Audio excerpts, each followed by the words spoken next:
The Caldaria are a dying race, remnants of a once formidable people whose very existence inspired awe and terror. Their skin is a deep, dark blue, marked by natural black patterns that trace across their bodies like living sigils. No two Caldaria bear the same markings, yet all share the same unmistakable heritage. Every Caldarian is born with the innate ability to harness electricity.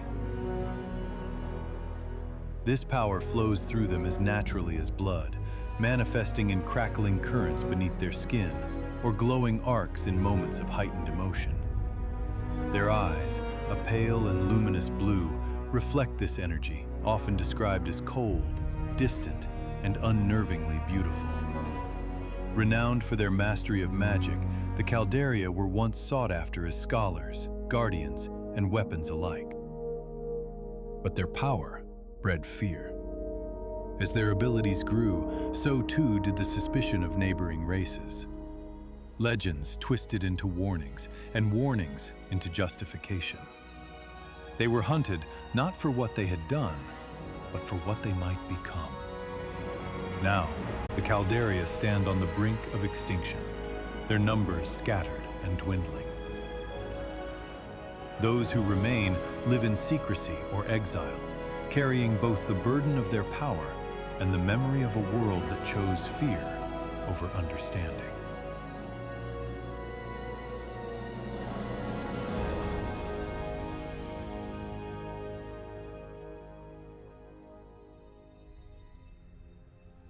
By the time the dying of peace was named, the Caldarians were already all but erased.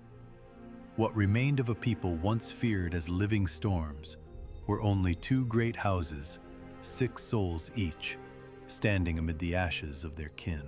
House Lefay survived through restraint. Its patriarch led not by strength alone, but by knowledge sharpened to a blade. He taught his children patience, control, and the discipline to wait for the moment that truly mattered. To strike too early, he warned, was as deadly as striking too late. His words became law within the family. Choose your enemies more carefully than your friends. Enemies stay with you longer. Where Lefay endured through precision, House Desdemona endured through fury. Its head did not believe in hesitation. He taught his children that mercy was a luxury extinction could not afford, and that hesitation invited annihilation. Power was not something to be wielded, it was something to be embodied. His doctrine was simple and absolute. We cannot afford to lose focus. We do not need weapons. We are the weapon. Between these two houses lay the final fracture of the Caldarian legacy. Not of blood, but of belief. One chose survival through mastery, the other through dominance. And the world, already preparing to kill peace itself, would soon decide which path deserved to endure.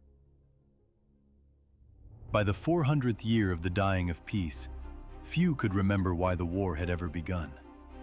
The old racial hatreds had faded into irrelevance. Bloodlines mingled once more, not in reconciliation, but in preparation for further slaughter. Unity returned for only one purpose: war. Kingdoms collapsed under the weight of endless conflict. Crowns fell, not to rivals, but to exhaustion, leaving only minor lords to claw over the remnants of fallen realms.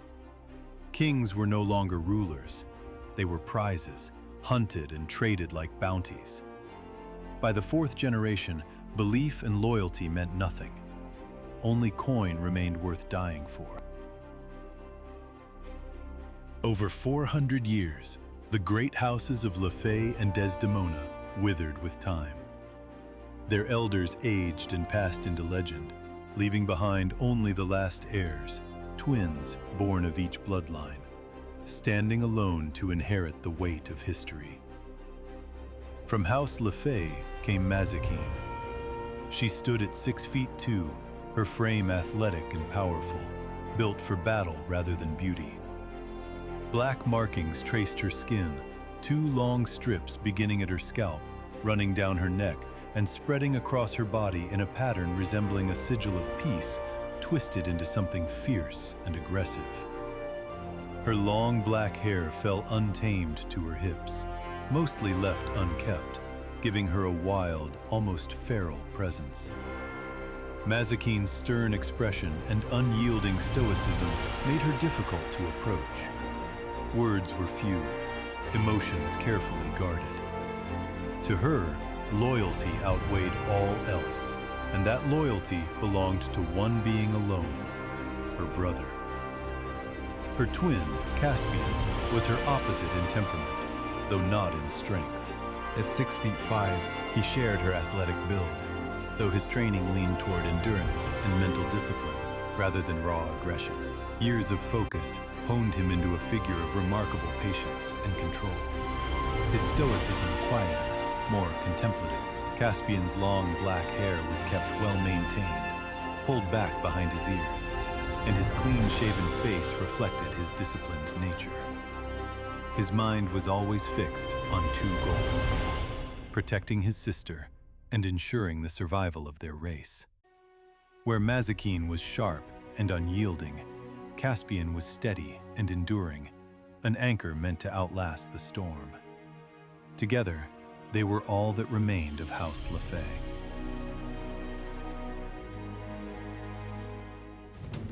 The Desdemona family are feared for their sheer presence alone.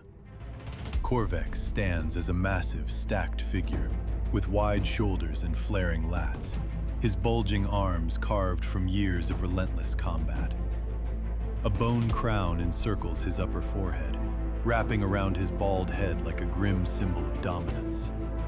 His long, heavy beard only adds to his aggressive and unpredictable appearance. Towering at 7 feet tall, Corvex is a living weapon. Quick to anger, overprotective, and deeply emotional, Corvex harbors a burning hatred toward all other races, driven by the near extinction of his own. That loss fuels his desire to harm anyone he perceives as a threat. Violence is not just instinct to him, it is grief given form. His twin sister, Aurora, mirrors him in both spirit and savagery. She has adopted her brother's personality, striving relentlessly to be like him. To Aurora, Corvex is more than family. He is her role model. Her goal is simple and consuming: to earn his approval. Raised in a brutal household where mercy was never taught, she learned combat without weapons, harnessing their innate electricity purely for destruction.